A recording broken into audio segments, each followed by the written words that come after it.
Michelle Elliott, and welcome back to another episode of Say What You Want About Real Estate. I'm here with my co-host, Kristina Rodgers. Hi, Michelle. Thank you so much for having me again. You're welcome. Thanks so much for being here.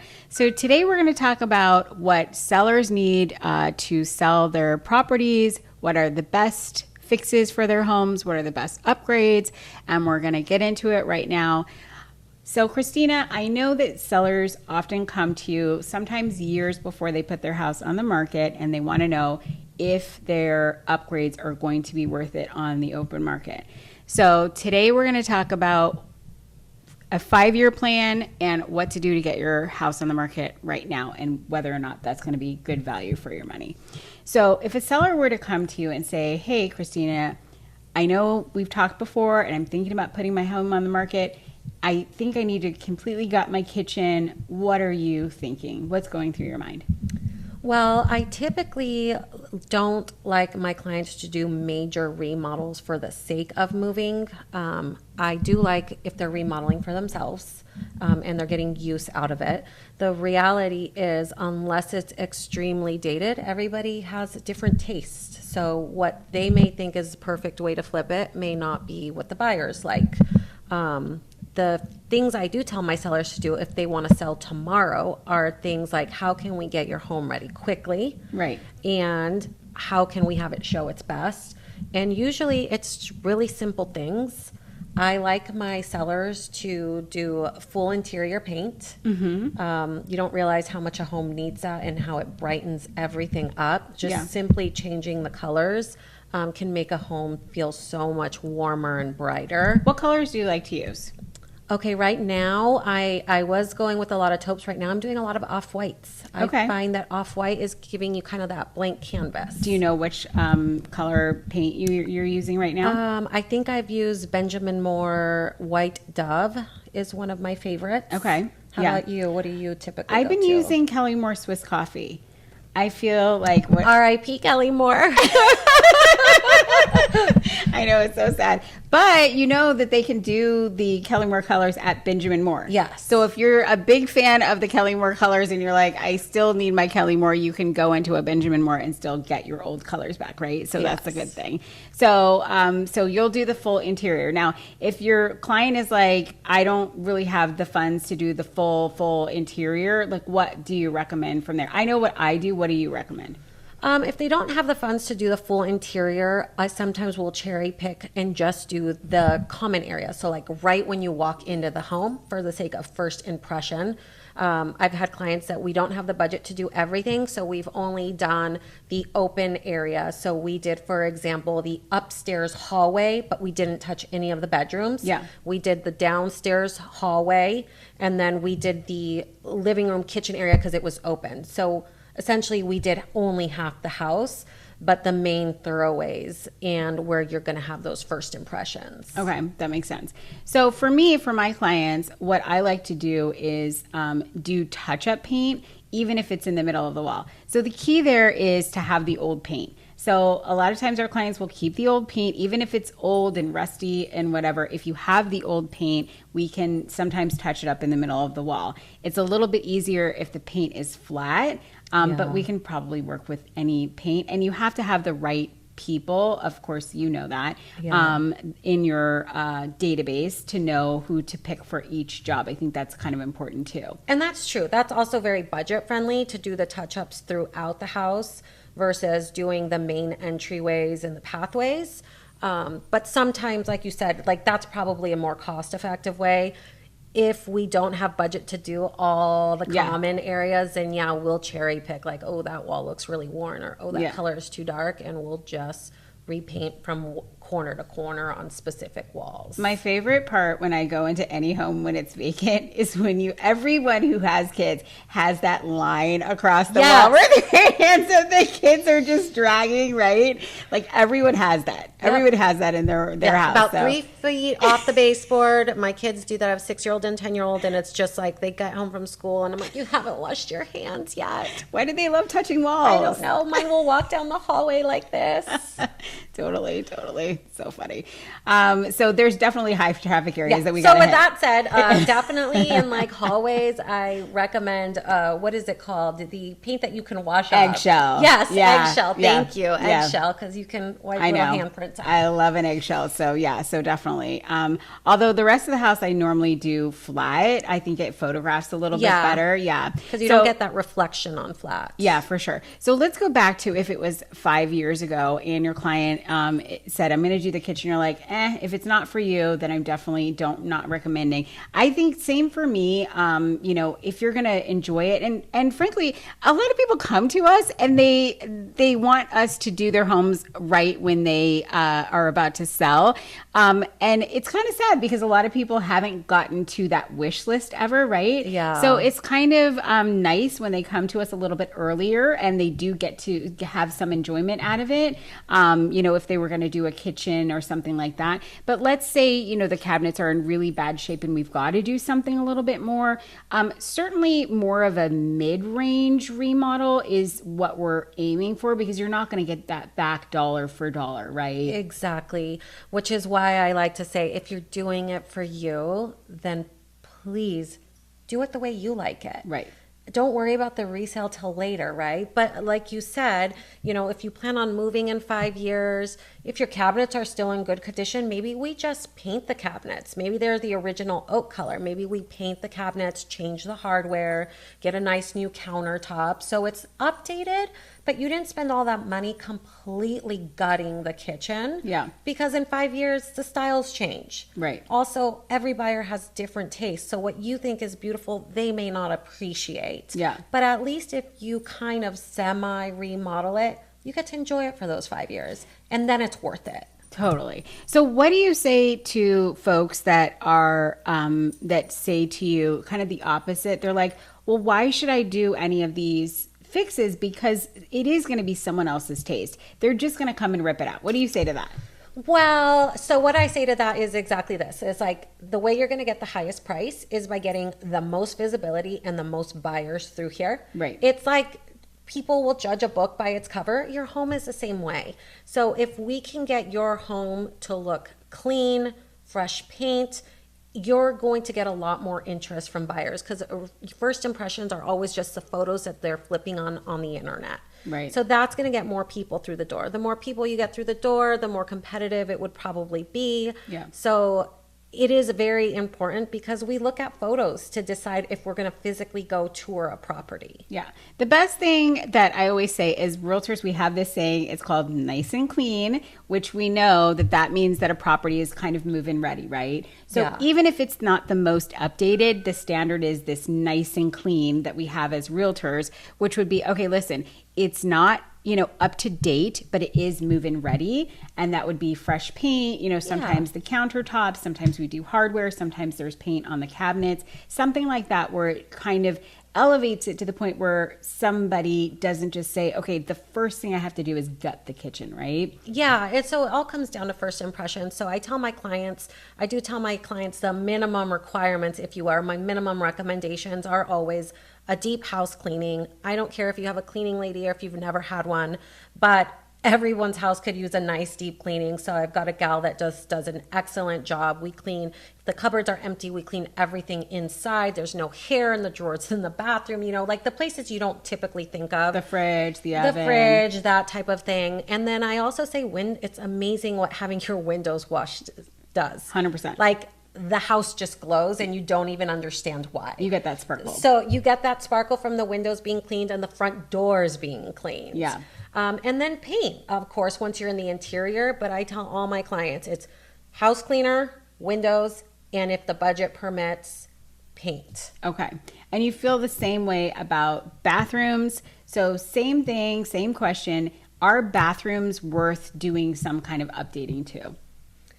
I think it depends on the condition that they're in. If it's not functional or if you've got a lot of damage, then maybe you reface the cabinets. Mm-hmm. But I never like ripping apart something in order to sell because it can be Pandora's box. Yeah, right. it can domino very quickly. Right. So what you're saying is like you take out the tub and then you realize you got to deal with some subfloor Then you've issues. got subfloor dry rot, or and so I like to, if it's not functional, I do like to make sure we repair it. So again, like maybe we just reface cabinets or something like that. If we absolutely have to, then yes, we'll pull a vanity or something like that.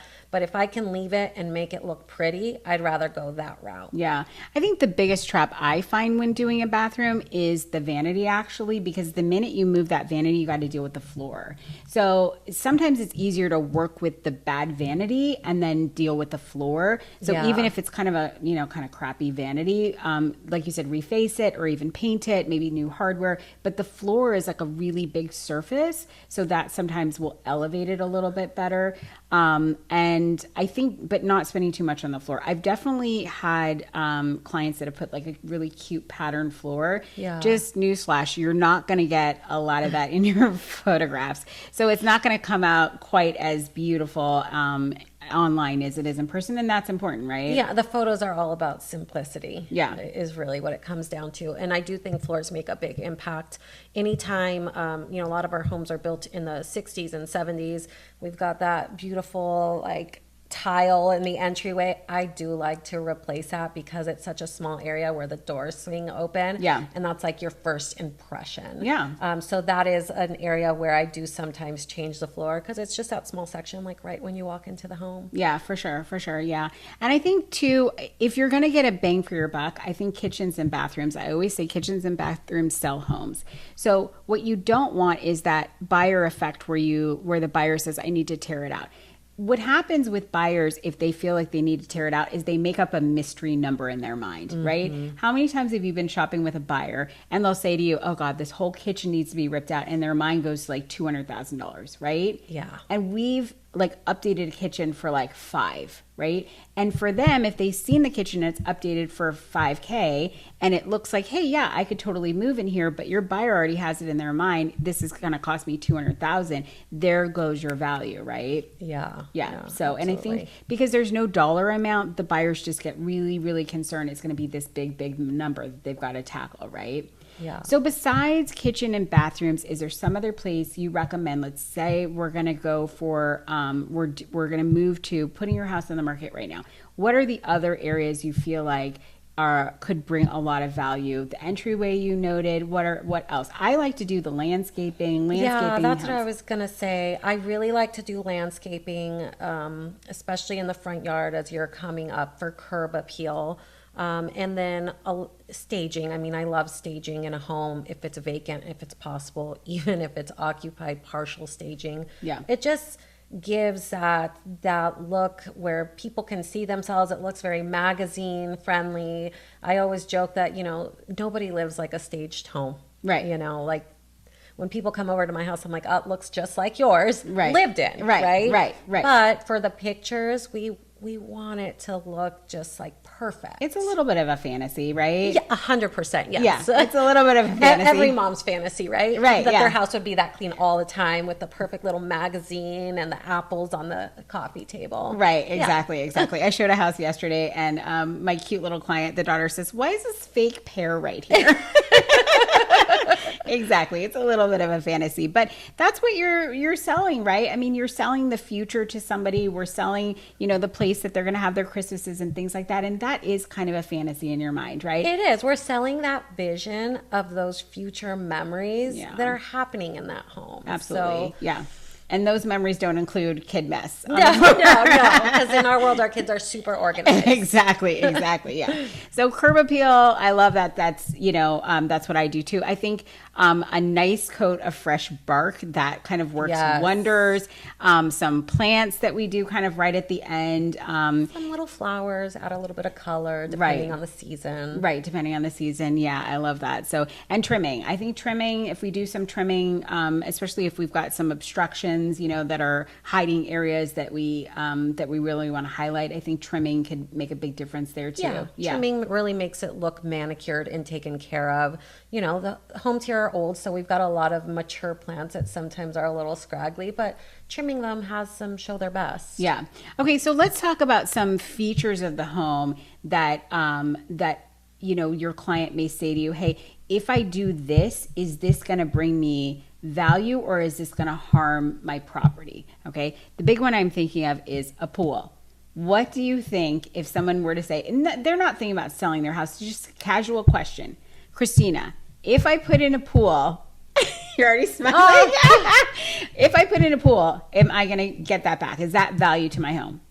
Okay. So if you put in a pool because you're going to use it, yeah, I think absolutely you're going to get value. Are you going to feel that you're going to get enough value? If you don't like using the pool, then no. Right. But if you're putting in a pool for your personal use because you love it, you enjoy it, you're going to use it on a regular, yes, it's going to bring you value, but you're not going to break even from the cost to the value you've added to your home. Right. So I like my clients to do things for them because it works for their family and their lifestyle. Yeah. I don't like it when my clients are thinking about, well, is this going to bring value? And I'm like, well, are you selling your house tomorrow? And they're like, well, and I'm like, you mean when you sell it when you're 70? Yeah. I'm like, who cares? Right, Everything yeah. will change. Right. So it's funny when people ask me that question. I get a lot of people that go, oh, should I take down the wall? And I'm like, well, if that works for your family, that's fine. Well, what about when I go to sell? I'm like, well, just put the wall back up in 20 years. Like, right. Who cares? Right. Yeah. So I think if you like a pool, and I mean, it's California, right? It's pretty warm year round. I think you should put a pool and enjoy it. Yeah. I don't think it's going to take away value, but I also don't think you're going to get back 100% of what you put in. Yeah, that. certainly. I mean, what are your thoughts on that? Okay, so what I'm thinking is, I've talked to appraisers about this actually. The bottom line is it depends on what it looks like in the yard. So it's going to be a percentage. If the pool is going to take up the entire yard, no one likes that, Nope. right? So like in the 70s and 80s when they were putting in pools, they would put in these massive pools, right? And a lot of times people think of a pool as like a high maintenance item. And when your pool is 12 feet deep, it's going to be a high maintenance It's item. a lot of water. Right, yeah, it's a lot of water. You're going to have a lot of evaporation. It's going to be cold because it's going to be impossible It takes forever to heat a pool that big. Right, exactly. So you have to think about, people these days, if they want a pool, they want it definitely smaller, right? A modestly sized pool. Yeah. Right, exactly. And it has to be proportional to the house. So if we're thinking about putting in a pool, there needs to be still enough place for somebody, for their kids to play or for dogs to run, things like that. It can't be too close to the house. So it can add value if it's part of an overall plan that makes sense for the house. Yeah. If it's a beautiful backyard, and the pool makes sense with the backyard and you've got enough space, okay, great. People even that don't love a pool, maybe they'd be like, I'd love to look at water, right? Yeah. I think the trouble comes in, and I've had this, tell me if you've had this before. I have clients who cannot swim. So that's bad. It's bad. It's totally bad. Yeah, I mean, in fact, I was showing property to a cute couple. They hadn't had their first kid yet, and they said, we don't want pools. And then, they ended up sending me a property that did have a pool in it. And I said, all right, let's look at it. We're walking around the pool, and the husband pulls me aside. He goes, yeah, I don't mind a pool. He's like, but my wife can't swim. I was like, let's go. I'm like, we need to leave. Like, I can't have you guys. Yeah, this isn't safe for anybody. No, it's not safe, right? What if the baby falls in the pool? The baby they don't have yet, but they did eventually have a baby. So yeah, I mean, there's some people, there's some restrictions. Some people are scared for their kids, for their pets. So that's the other thing too. Depending on the safety, features that the pool has, there's a lot of factors there. So I think there's people that are pool people and that are not pool people. And that's the thing. Like, I think when you have a pool, you have like the people that are like, oh my God, I have to have a pool. I love it. And then there's the people that are like, I want nothing to do with it. Yeah. I grew up with a pool. I'm like, I don't want one. Yeah. We didn't use it. We used it a lot, and then we didn't use it at all. Yeah. And I see my dad working on the maintenance all the time. And so for us, we're like, nope, we're just going to join the swim club. We'll be a member somewhere where the pool's maintained. Yeah. And we'll network and hang out with other people, Yeah. 10 friends. But the pool safety is really important. I was showing property to a young couple with a baby on the way, and it's like same thing. If the pool is placed appropriately, Yeah. and you can put up a 5-foot fence, Yes. because that's what you should have, Yeah. which most homes don't because that wasn't a requirement when they were built. Right. Then some people don't mind the pool, or some people will see it as a bonus because we do get some hot summers. Yeah. But not everyone wants a pool. Yeah, that's for sure. So- Not everyone wants it. Yeah. And we're the opposite. We didn't grow up with a pool, so we put a pool in. I know. I find that all the time. Yeah. I grew up with a pool, so I'm like, no way, I don't want it. We're joining the swim and racket club, and we love it, right? Yeah. There's always friends for my kids there. Yeah. They are never bored. Right. And then other people who are like, no, I grew up going to the community pool. I just want a pool in the privacy of my backyard. Right, exactly. And I'm like, so different. Right. So different. So different. Right, absolutely. And I feel like things changed in COVID. I feel like a lot of people who didn't care, who were like, oh yeah, let me, go out to the Cabana Club or, to, in our case, the Elks or whatever you have kind of nearby. That was fine, right? But in COVID, I feel like people are kind of more using their homes. It's like they're doing more home gyms. They're doing more kind of private spaces, right? Are you finding that too? Yeah, I'm finding that with a lot of folks. Like there's just so much. Like I just interviewed some new buyers the other day, and it's like, we need a home office because wife works from home, 5 days a week. Husband is part-time from home, part-time in the office. And then, we want to accommodate for family that's across the country. And I'm like, okay, so we need minimum 4 bedrooms. 5 bedrooms is kind of a unicorn in San Jose. Yeah. So we are doing so much more at home. My joke with the East Coasters when they relocate is, I'm like, your garage, it's like your basement. It's your fun space. It's your office. It's your gym.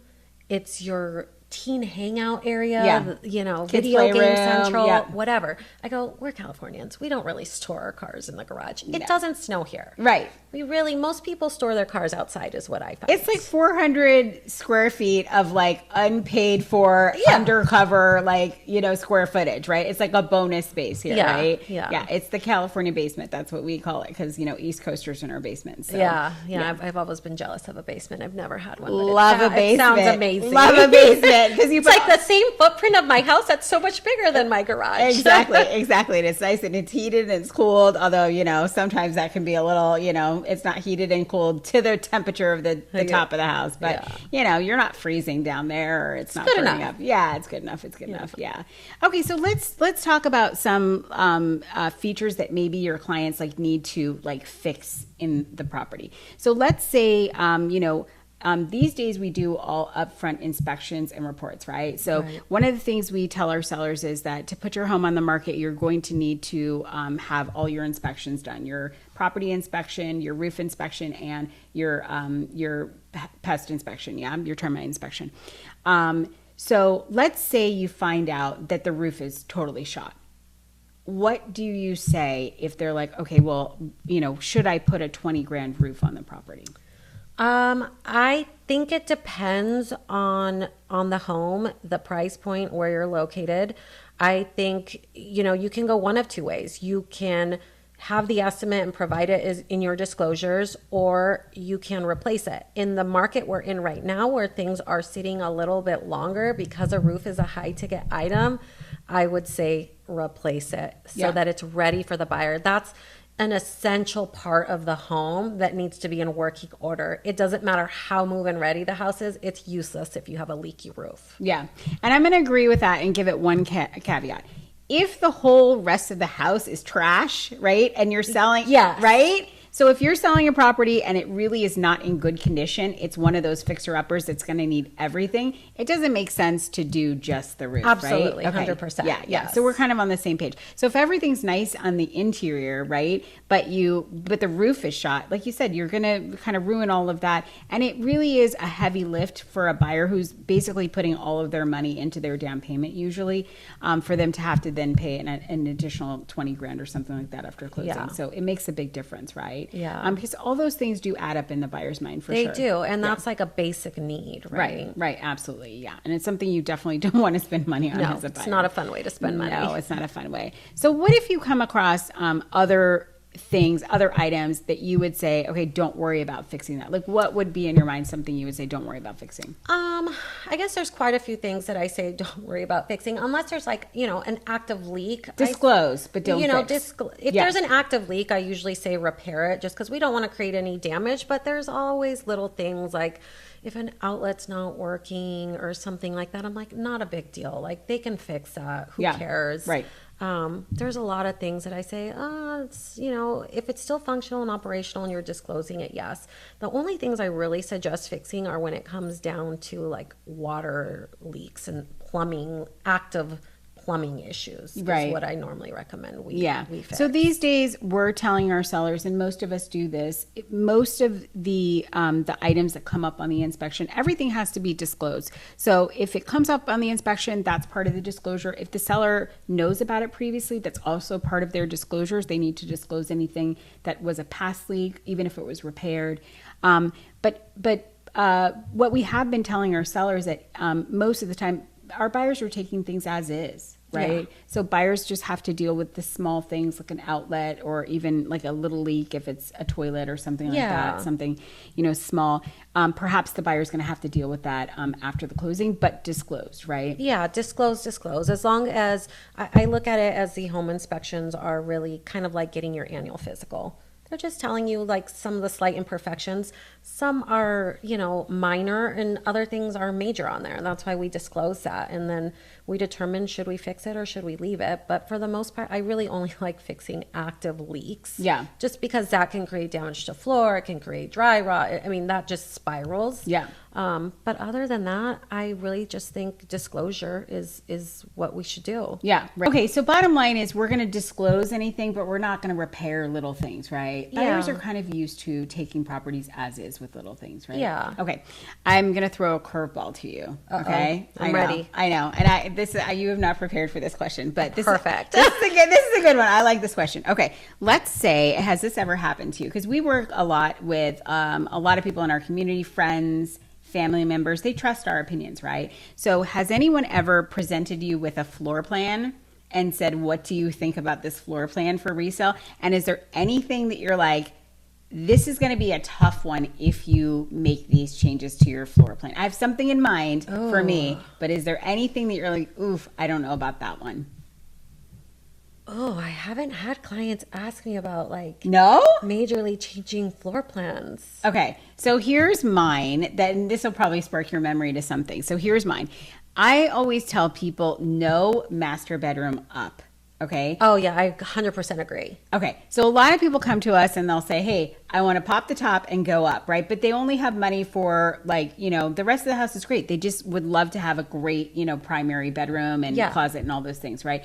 The worst floor plan to try and sell is the 1 bedroom up scenario, right? Because the young families don't want their kids downstairs and so far. And even the teenagers. Yeah. You don't want them sneaking out. Right.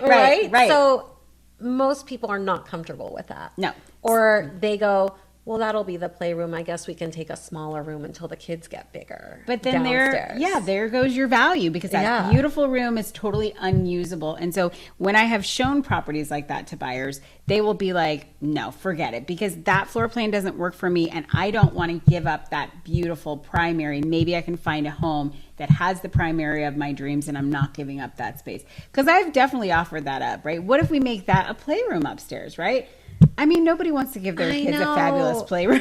You're almost better off combining 2 rooms downstairs to make an amazing master. Yeah. And just adding maybe a bedroom and a playroom upstairs. Yeah, right. I mean, 1 kid upstairs, okay, no big deal. But the parents being completely separate, I think people are comfortable with a kid being upstairs by themselves, but not with a kid being downstairs with the parents being so far. No one has ever said that, and I like that idea, Kristina. Okay, so what you're saying is, and let's put 2 rooms up there. Let's put 2 bedrooms up there, plus a little loft. Okay, yeah. Okay, and then we're going to combine the rooms downstairs, and we're going to put the primary downstairs. Yeah. You think that's more sellable? Probably. I think that's more sellable. Yeah. If your only option is to go up, I think you should at all costs avoid putting the master up there. Absolutely. Yeah, that's what I think too. I think that's just a really, really tough sell for folks for all the reasons that you said. It's hard for them to picture, and I think it's not worth the money, especially because if you're going to do a second story, you got to deal with foundation, you're going to have to deal with structure, you obviously have to go to the city and get all those permits, and that takes some time. So I think not worth it to go that route. 100% agree. Yeah. Okay. Anything else you can think of? Yeah, that you on the list. That was a new one. Yeah. Let's see what else. That is a definite no if your clients ever ask you, hey, this is something I'm thinking about. What do you think about this idea? The only other thing I don't love is I don't love converting the garage to something that can't be turned back into a garage. Okay, give me that one. So like, I want you to have your gym in there. I want you to have your game room in there. That's all cool. Yeah. But I don't want you to turn it into like an ADU where we can no longer use it for a garage. I know. What? Because I do find that when you move, everybody imagines that space so differently. Yeah. That you have to be able, your client has to be able to envision it for what they want. Okay. So this is like a controversy, and I'm kind of thinking we need to do a whole show on ADUs. What do you think? Oh, I would love that. Yeah. I feel like everyone wants an ADU, Yeah. but there's just so many overwhelming options. Yeah. And costs can range so much depending on what you choose to do. Right. I love a detached ADU. Even Okay. an attached ADU that has a separate entrance that isn't accessible from the home. Okay. So that it's like true privacy, a true additional structure. Okay. All right. Well, let's get into that next time. All right. So I think we're out of time for this one. But this is a super good discussion. I love it. Okay. So next time we are going to talk about ADUs. But for now, I'm Michelle Elliott with Coldwell Banker. This is Kristina Rodgers. Thanks so much for watching. And see you next time. Hey.